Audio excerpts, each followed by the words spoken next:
what are the difference between a regular workplace starting and sports? I think the major difference is they look at sports as entertainment, not work per se. So there we go. Now we're talking. Now we're That's the talking. big thing. They look at it like you just run up and down and you kick a ball. Welcome, Sports Nation, to Sports DTM, the sports channel where we call sports down the middle. Greetings, Sports DTM fans, and welcome to another episode of Sports Down the Middle. Your favorite analysts are here to share their feedbacks on the latest happening in sport. Now, the future of the Olympic Games remain uncertain after postponed in 2020 to a rescheduled date this summer 2021 due to the outbreak of COVID-19. But before we get into the details, we see that you've been watching and liking our videos, and we want to thank you for the support. But we also want you to subscribe. So just hit that red button in the video below so that you can become part of the family. So analyst, news surfacing from Tokyo is that there might be more delays or concerns about the growing number of COVID cases in Tokyo. In fact, there has been a state of emergency that will expire on the 7th of February 2021, which has shown the commencement date of the Olympics in doubt. What are your thoughts? I mean, is it too early to say that we may not have the Olympics this year? Rocky? Correct. It's not too early, but it's definitely a strong possibility based on how things are going that we may not have an Olympics this year. We had a postponement from last year, which obviously the people of Tokyo have spent significant funds out in terms of the build-up last year. They had to defer that. This year, having looked and recognized that they could actually recoup those monies, I look staring down the barrel of heavy losses again, because in that country there's a rising numbers in terms of the pandemic. And as such, it is highly likely that we may be looking at either a further postponement or, at worst, the cancellation of the 2020, now 21 Olympic Games. Yeah, you think it's too early for call? You have to call it? No. I almost think by March, because I think the athletes are still in preparation mode and they're waiting to hear. I think by March you would actually know if it doesn't make any sense, having that Olympics at all. I mean, you mentioned the athletes are in preparation mode. I'm not sure if you're talking about the local athletes or the ones, the international athletes, but Eddie, with the restrictions on movements and practice in Jamaica, do you think that now it's too early or too late to call it? Well, Kurt, if you listen, the president over there in Tokyo, he's very much on the line. He's very much leaning towards the Olympics. He's pretty much saying that it will go on, despite 80% of Japan saying no, they don't want it, as in the public poll. So I don't know what going to happen as it relates to that. But in terms of preparation, I don't think all the athletes are prepared. We're living in some difficult times, and I think it will be hard for athletes to prepare for this upcoming event, whether we have it or not. So Call it, Eddie. Call it. Call it. No. I know, Brookie, some sponsors are brutal, and in previous news articles, I see where some athletes will probably decide to start a family.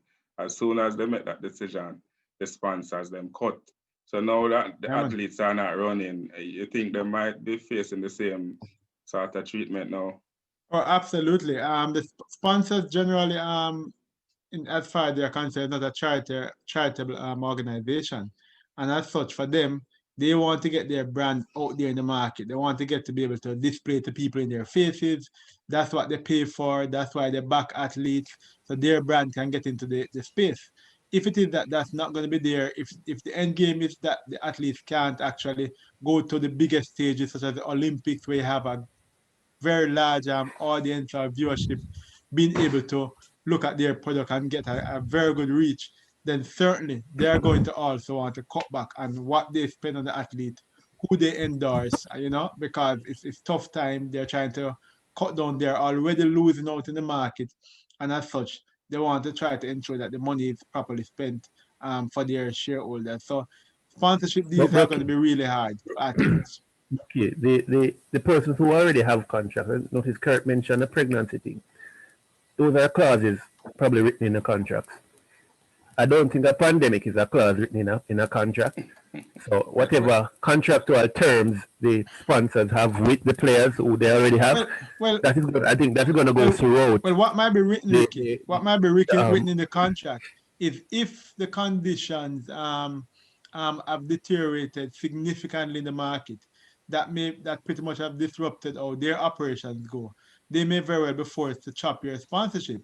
If it is that you're unable to get certain type of appearances at major meets, that may pretty much trigger a cut in your sponsorship deal. So it has to be tied to the earning potential of the company. Sponsorship amounts don't just come by people literally just giving you funds because they have it. They have to see where the money is coming from. They have to see where you will allow them to earn more. And if those monies aren't there, you're gonna get a chop. So the next question probably be should the sponsor stick with the athletes in a time like now? And I almost think they should. I mean, it's goodwill. A lot of persons not earning now, so it's understandable that they should stick with them now. Goodwill purposes, definitely. I know it's not a charitable organization, but if you want to pretty much ensure that your brand is looked at in a positive light, stuff like this can bring a negative backlash. If you should probably drop or cut an athlete because of scenarios like this, given that is a that's true, Kurt. I agree with you. It might depend on the relationship the client has with the brand or the sponsor. Hey, pretty much if a client get cut now, because of this, and this an article or anything leaked to even us, we're going to put it out and be like, a time like no, this is what you do. Christopher Samuda, the president of the Jamaica Olympic Association, says that JOA. they will continue to support the athletes in their qualification. But there has to be some sort of discussion with the Ministry of Health and Sports so that we can have an early resumption of sports. Yeah, there has to be. So I almost think this is almost near possible, because you can have development meets that wouldn't have any spectators. It's just a matter of time trials and stuff like that. I mean, you could do stuff like that and register. So just in case Olympics is to be kept, persons will be registering times. Have persons running in 4 persons running, utilizing 4 lane, social distances maybe. But yeah, it is really possible. So I the Ministry of Health and Sports need to come together and figure that out. Definitely, there's an opportunity. I mean, Ricky, what are the difference between a regular workplace starting and sports? Because if we go to one of the local government ministry, for example, they have more than 15 people. So why sports is being treated differently? I really don't know. I guess it's because of the constant interaction with different people from different backgrounds, even though that's the same thing in a workplace. But I know the sports, they do a lot of testing. People have to do a whole heap of urine samples, so test for PEDs. So do the same thing for the C virus. Test everybody multiple times, Do whichever type of test you want to do to ensure that the athletes are safe, and have the meets normally. You asked a good question a while ago, Kirk, when you asked that, what the difference between going to work versus the sports thing.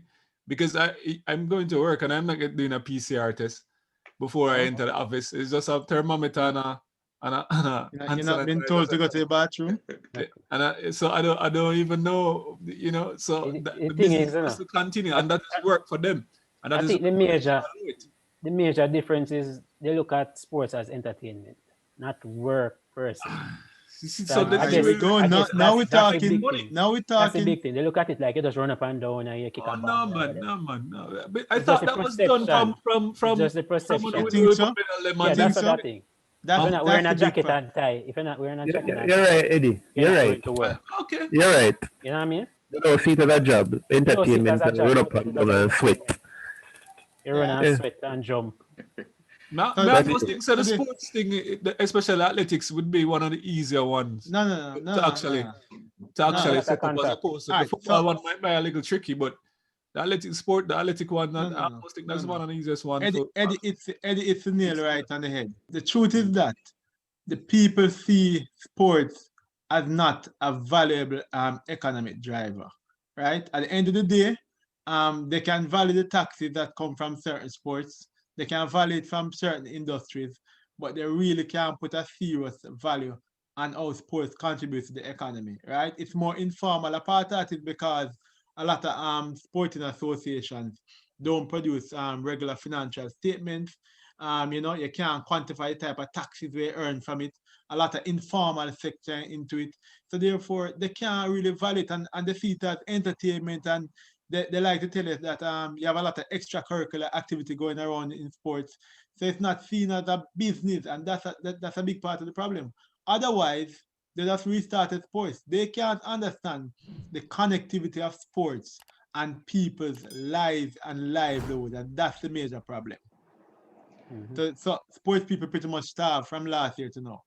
Which event you looking forward to? I mean, there hasn't been any sports or track and field for us to be reminded of which will be most competitive, but which event are you looking forward to the most, Ray? Well, actually, I look for Sicilian run again. That's just it. So that's clearly the 100-meter woman. So Okay. that's really it. Wow. I haven't watched sports for so long, especially Olympic type sports, that I don't even know which sports to look forward to. But maybe we look forward to the opening ceremony. Although I'm told that maybe scale down as well. Ricky, which sports you're looking for least forward to? I mean, from time to time, there has been some things that we're not even sure what is that, and we see it at the Olympics. Well, the last Olympics, I saw persons jumping on a trampoline. I certainly don't want to see that. That and curling, useless. Curling. Eddie. What I want to see the most is the female 100-meter. I want to see what young Brianna Williams has in store and how well she can compete against the bigger girls. That's a good one. So there you have it, DTM fans. Another episode of Sports Down the Middle. The Olympic Games represents the pinnacle of athletes' achievements and passion on display over every 4 years. We at Sports DTM live for moments like this and competition like this. It would be very sad or demoralizing even if they call or close off, cancel the Olympics. We want to hear from you, and we want to encourage our athletes to stay safe, observe social distancing, wear your mask, and just keep on preparing as we wait on the authorities to give us the green light. Tell us how you feel if the Olympics would cancel, or let us know how you would feel if the Olympics is to be canceled this year. Leave your comments in the comment section below. I mean, stay safe, like, follow, subscribe. Tell a friend to join this family now. Be blessed.